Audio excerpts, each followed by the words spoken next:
النهاردة هنعمل كنافة بتاعت زمان، بعيدا بقى عن الحركات اللي احنا بنعملها فيها اليومين دول، لكن دي هتفضل أبسط وأسهل الحلويات.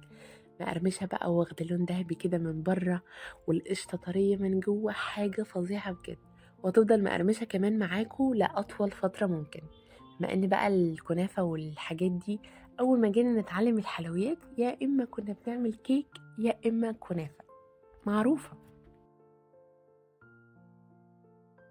لو اول مرة تشوفوني انا مي، ولو لسه مشتركتوش اشتركوا، ولو عجبكم الفيديو ما تنسوش تعملوا له لايك. ويلا نبتدي.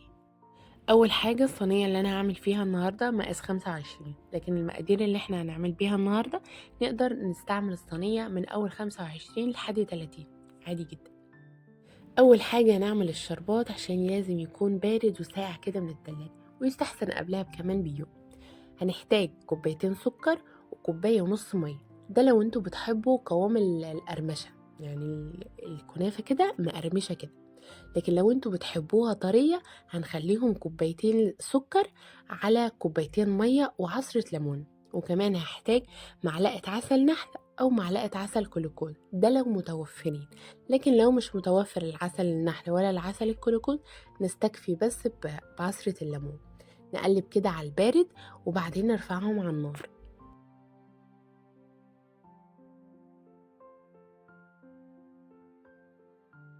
احط بقى معلقة عسل الجلوكوز وافضل اقلب لحد ما يدوب خالص مع السكر.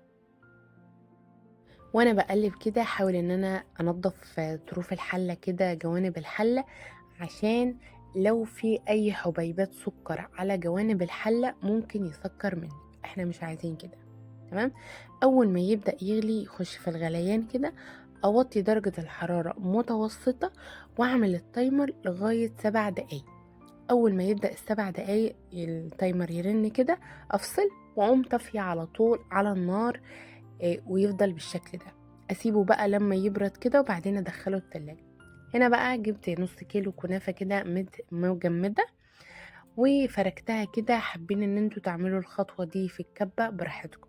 واحتاج كمان 3 معالق سكر بودرة طحناهم عادي في البيت. ابدأ ان انا اقلبهم كده مع الكنافة اللي انا فركتها بايديا. واحتاج كمان كوباية الا ربع سمنة بلدي، سمنة تكون نوعية كويسة عشان حلويات شرقية بقى. افضل افرك السمنة كده بالكنافة كده واخليها غرقانة كده، شعرة الكنافة كده غرقانة سمنة. هي مناسبة جدا. يعني نص كيلو كنافة مناسب جدا للكوباية الا ربع سمنة. انا مدوباها في الميكرويف دايبة بس مش سخنة. تمام. ابدا ان انا زي ما قلت لكم ابس كده الكنافة زي ما بنبس الكحك كده لحد ما تبقى شبه الرملة المبلولة. واجيب بقى الصينية بتاعتي تكون مقاس 25 زي ما قلت لكم. دي صينية كيك عادية، لو انتوا موجود عندكم الصينية بتاعت الكنافة استعملوها. اهم حاجة ادهنها كويس جدا بالسمنة، تكون طرية مش سايحة. تمام. ده بقى اللي هيطلع معانا اللون الجميل اللي انتوا شايفينه في اول الفيديو ده. ابدأ بقى ان انا اجيب كمية من الكنافة كده وافردها في قاع الصينية. وابدأ ان انا اجيب كوباية، اي حاجة اضغط بيها، صينية اصغر شوية، كوباية، اي حاجة، المهم نضغط كويس جدا عشان تبقى ماسكة نفسها قوي. وابدأ كمان ان انا اعمل جدار كده، واحاول ان انا اجيب شوية كده واثبتهم كده على جدار الصينية. وبرضك احاول ان انا اضغط جامد عشان تبقى ماسكة نفسها لحد ما اخلص الكمية بتاعتي كلها والصينية بتاعتي كده تكون بالشكل ده. وابدأ بقى نعمل الكريمة. هنحتاج لكل كوباية لبن معلقة نشا من بتاعة الأكل بس مش هرمية. أنا هنا اللبن اللي عندي كان بلدي وكنت غالياه كده، فلما ركنته شوية عمل وشي لبن كده قشطة، فسبتها زي ما هي هستعمله كده. كمان كده خدت شوية لبن كده دوب فيهم النشا. أنا هنا كنت استعملت الأول 3 كوبايات لبن، وبعدين حسيت إن ممكن الكريمة تكون قليلة شوية، وأنا ما بحبهاش قليلة قوي في الكنافة. بدأت حطيت كمان بقوا 4 كوبايات. بدأت ان انا احط شوية بشوية من النشا بعد ما اللبن سخن كده. بدأت انزل شوية بشوية كده لحد ما اشوف القوام اللي انا عايزاه. احنا مش عايزين الكريمة مية قوي ولا سميكة قوي. بعد ما خلاص كده مسكت بقى واتظبطت، تشوفوا كده اسمه ايه ده، المضرب بيعلم كده، احنا ماشيين كده تمام زي الفل. ابدا ان انا انزل الفانيليا بعد ما خلاص كده الكريمه مسكت وبقت زي الفل. انزل بالفانيليا، اسيب بقى الكريمه تبرد خالص خالص، وبعدين ابدا ان انا انزل بالجدار اللي احنا عملناه كده، ننزله كده وننزل ببقيه الكنافه بتاعتنا.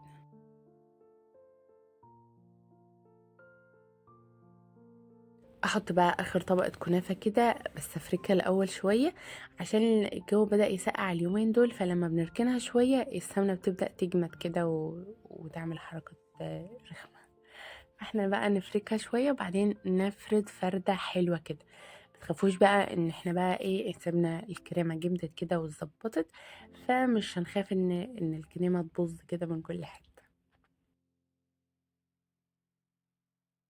اساوي بقى السطح بتاع الكنافة بتاعتي كويس جدا واضغط كده ضغطة حلوة، وبعدين احاول ان انا انضف الطروف كده عشان لو في اي شعيرات كده من الكنافة واتحرقت هنحس ان احنا الكنافة اتحرقت من تحت، ونطلع بقى ونعمل حركات كده كنا بنعملها واحنا صغنانين.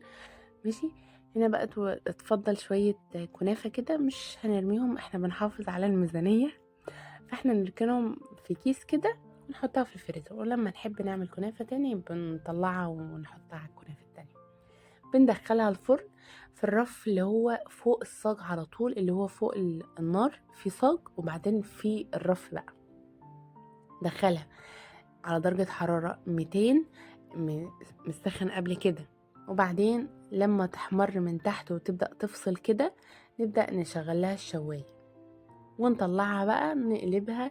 طبعا هنا انا حاولت ادور على الاطباق بتاعتي كلها، اطباق التقديم مانيش لاقي ولا طبق يقضي الصينيه، فجبت صينيه ألمونيا.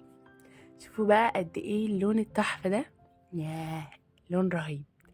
هنا بقى الشربات بتاعنا ساقع وطالع من التلاجة كده، نبدأ ان احنا نشربها كويس. كمية الشربات اللي احنا عملناها مناسبة جدا لكمية الكنافة بتاعتنا الحلوة دي الرهيبة الجامدة دي.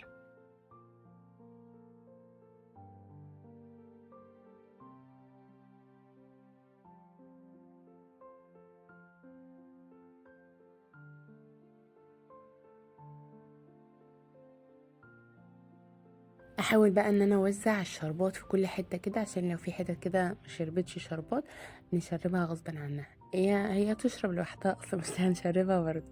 سيبها بقى لما تبرد خالص وتهدى خالص خالص خالص. ماشي. بعدين نبدا ان احنا نقدمها بقى بألف هنا وشفا، يعني بجد قرمشه فظيعه وطعم فظيع ولون فظيع.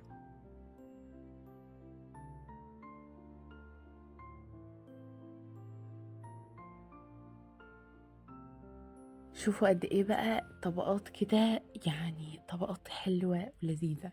طبقة الكريمة ماسكة نفسها وطرية كده في نفس الوقت، عشان كده بقول لكم لا تكون مميمية قوي ولا يعني سميكة قوي.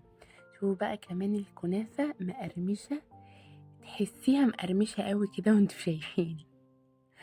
وبس كده بألف هنا لكل حد هيجربها، واشوفكم في فيديوهات تانية، وباي باي.